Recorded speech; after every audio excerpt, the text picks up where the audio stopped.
Doctor भावना मुजफ्फरपुर को नंदलाल पाठक वर्ष 2026 के लिए मुंबई में सात्यायन को INT Aditya Birla performing arts academy में ये पुरस्कार 17 अक्टूबर को दिया जाएगा। उन्हें पुरस्कार के तौर पर 2.5 लाख रुपया और मेमेंटो दिया जाएगा। नमस्कार, आप देखना शुरू कर चुके हैं मुजफ्फरपुर स्वतंत्र न्यूज। मैम, मुंबई में आपको नंदलाल पाठक साहित्यकार के द्वारा जो है आपको सम्मानित किया जाएगा, उसमें 2.5 लाख की राशि भी बताई जा रही है, क्या कहेंगे? ये वाकई मुजफ्फरपुर वासियों के लिए भी और साहित्य जगत के लिए भी हर्ष का विषय है कि ये 2.5 लाख का सम्मान मिल रहा है और वो नंदलाल पाठक सम्मान है। नंदलाल पाठक स्वयं एक बड़े गज़लकार हैं और ये जो सम्मान है वो बिरला ग्रुप का है। राजश्री बिरला ने इनको नंदलाल पाठक सम्मान देती हैं, हर वर्ष देती हैं। पिछले वर्ष वो दीक्षित धनकौरी को मिला था और इस वर्ष ये मुझे दिया जा रहा है, तो वाकई ये बहुत ही हर्ष का विषय है मेरे लिए। पिछले वर्ष तो है जो आप कह रहे हैं वो 5 लाख की थी, इस बार आपको 2.5 लाख ही दिया जा रहा है, कहीं ना कहीं बंटवारा है क्या? बिल्कुल, पिछले वर्ष जो है वो 5 लाख का था सम्मान, दीक्षित धनकौरी को दिया गया था और इस वर्ष जो है वो साहित्य अकादमी के जो अध्यक्ष हैं माधव कौशिक, वे भी बहुत बड़े गज़लकार हैं, उनको 2.5 लाख का सम्मान दिया जा रहा है और 2.5 लाख मुझे दिया जा रहा है। तो ये भी एक अपने आप में गर्व का विषय है कि मैं माधव कौशिक जी के साथ सम्मान ग्रहण कर रही हूँ। अच्छा, मुजफ्फरपुर में तो बहुत सारे साहित्यकार हैं, लेकिन आप ही को क्यों?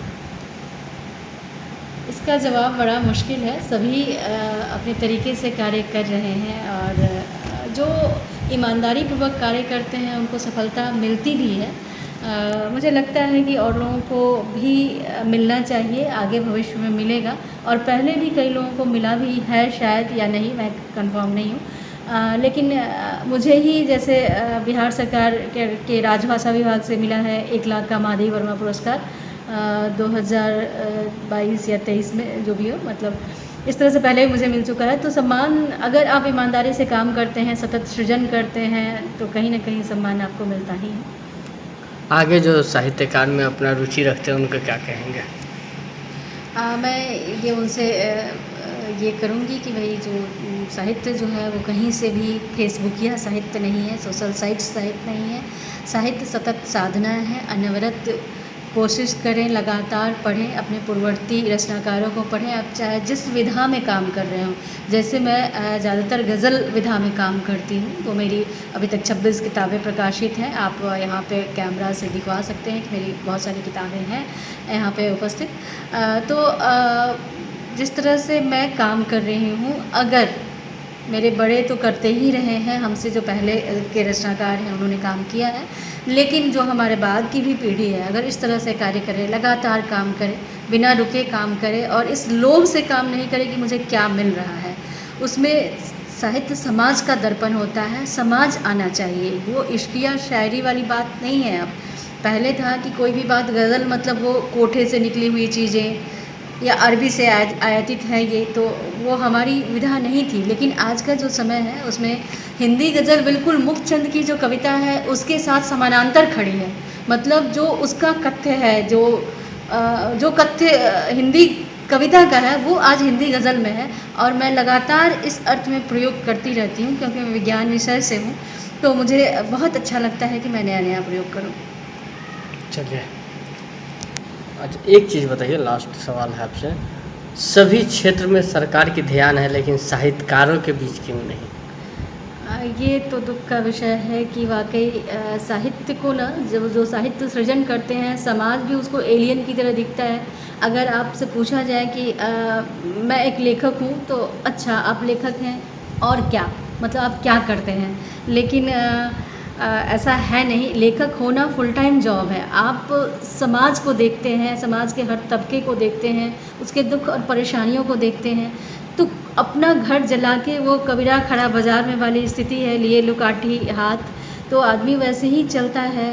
बिना कुछ सोचे कि उसको कौन सा लाभ मिल रहा है, कौन सी सरकार की तरफ से कौन सी राशि मिल रही है, इसका कोई वो चिंता नहीं करता और लगातार समाज के लिए लिखता पढ़ता है। तो सरकार को भी चाहिए कि उनके लिए जो कि बिल्कुल असहाय हैं, लिख नहीं पाते, कई लोग ऐसे हैं जो बहुत अच्छा लिख रहे हैं, उनकी पांडुलिपि तक प्रकाशित नहीं हो पाती। तो सरकार कुछ योजनाएं तो चला रही हैं, लेकिन बहुत हद तक लोगों को शायद जानकारी भी नहीं है और काम करने की भी ज़रूरत है कि इसमें सरकार सहयोग करे तो शायद और ज़्यादा चीज़ें सामने आएंगी। परिचय बताएंगे। मैं डॉक्टर भावना का स्त्री स्वर है। इसमें महिला गज़लकारों पर फोकस किया गया है। ये देश भर में 10 जो महत्वपूर्ण महिला गज़लकार हैं, ये आलोचनात्मक कृति है मेरी, तो इस पे काम हुआ है और ये इसका लोकार्पण अभी 10 जुलाई को हुआ है। तो ये है किताब। भावना के चुनिंदा अशार विजय कुमार हैं, ये पटना के हैं, प्रोफेसर हैं, असिस्टेंट प्रोफेसर हैं इन कॉलेज में। उन्होंने संपादन किया है मेरे चुनिंदा शेर को। इस तरह से यहाँ डॉक्टर भावना की प्रतिनिधि गज़लें हैं। डॉक्टर विनय कुमार शुक्ल हैं, जम्मू केंद्रीय विश्वविद्यालय में प्राध्यापक हैं। उन्होंने मेरे चुनिंदा शेर को संकलित किया है और उसका संपादन किया है। इस तरह से आप ये किताब देखेंगे जो मेरे ऊपर है, लगभग 400 पेज की ये किताब है। डॉक्टर भावना का गज़ल साहित्य चिंतन और दृष्टि, डॉक्टर ज़ियाउर रहमान जाफरी। तो ये जाफरी साहब गया सेंट्रल यूनिवर्सिटी में असिस्टेंट प्रोफेसर हैं। उन्होंने ये पूरी किताब मुझ पर केंद्रित करके और संपादित की है। उस तरह से है हमन है इश्क मस्ताना। ये किताब जो है वो कई गज़लकारों पर, जो देश भर में चुनिंदा गज़लकार हैं, उनकी गज़लों को मैंने संपादित किया है, जो प्रेमपरक गज़लें हैं उसका। और वो स्टार्ट किया है कबीर से, हमन है इश्क मस्ताना से। तो ये काफ़ी महत्वपूर्ण और चर्चित किताब रही है। इस तरह कितने किताब आपने अभी तक लिखा है? मेरी 26 किताबें प्रकाशित हैं। और ये देखिए कि लाडो है बज्जिकांचल, चूँकि मैं बज्जिकांचल क्षेत्र में रहती हूँ, तो लाडो बज्जिका उपन्यास है, ठीक है। और मेरे ख्याल से अगर इस पर कभी कोई फिल्म बने तो ये बड़ी बात हो जाएगी। बज्जिका तो बहुत सुनने में भी अच्छा है भाषा। बिल्कुल, क्योंकि मुजफ्फरपुर की ये आंचलिक भाषा है। मुजफ्फरपुर ही नहीं कह सकते, इसका क्षेत्र काफ़ी मैथिली क्षेत्र भी कह सकते हैं। मैथिली क्षेत्र नहीं कह सकते इसको। ये दरअसल ये वैशाली गणराज्य की बज्जी जनपद की ये भाषा है। और वैशाली की तो भाषा है ही, मुजफ्फरपुर, शिवहर, सीतामढ़ी, मोतिहारी, समस्तीपुर, ये सभी बज्जिकांचल क्षेत्र माने जाते हैं। तो वहाँ की ये भाषा है। और मेरी माँ डॉक्टर शांति कुमारी, उनका PhD यही था, बज्जिका लोककथा साहित्य। तो ये मुझे परिवार से ये चीज़ आया है मुझ में। तो मैंने ये लाडो जो है उनको समर्पित किया है। और ये उपन्यास है, बज्जिका उपन्यास है। और ये शब्दों की कीमत है, अंतिका प्रकाशन से है। ये मेरा गज़ल संग्रह है। एक और किताब मुझ पर संपादित हुई है, डॉक्टर भावना की गज़ल धर्मिता, विविध आयाम मूल्यांकन। ये डॉक्टर माधवी हैं, JP यूनिवर्सिटी में असिस्टेंट प्रोफेसर, उन्होंने मुझ पर ये किताब संपादित की है। इस तरह से आप देख सकते हैं कि आलोचनात्मक किताब है, हिंदी गज़ल के बढ़ते आयाम, मतलब ऐसे 26 किताबें हैं जो मेरे पास हैं। आलोचनात्मक किताबों की पूरी लिस्ट है मेरे पास। और मैं अगर उठाना चाहूँ तो मेरे हाथ कम पड़ेंगे मेरे संग्रह से। जैसे मेरी माँ में बसी है, इधर एक नई किताब आई है जो चुने हुए शेर, ये हरिराम समीप, अभी उनको सूरदास सम्मान मिला है, हरियाणा का सबसे बड़ा सम्मान 5 लाख का। तो ये हरिराम समीप जी ने मेरे चुने हुए शेर को संपादित किया है। ये मेरे लिए गर्व का विषय है कि हरियाणा का इतना बड़ा विद्वान मेरी चीज़ों को वहाँ तक लेके जा रहा है। तो ये मेरे लिए बहुत बड़ा और बहुत ही सम्मान की बात है। और ये चुप्पियों के बीच मेरे ख्याल से बहुत प्रचलित हुई थी, इसके शेर, इसकी रचनाएँ बहुत ही प्रसिद्ध हुई थी। और इसके बाद से इधर एक नया गज़ल संग्रह आया है जिसे मैं बताना चाहूँगी, वो है चिड़ियों की दावेदारी। ये इसका जो एक शेर है, आपको दिख रहा होगा कि बाज भले अपने डैनों पर इतराए, चिड़ियों की भी अपनी दावेदारी है।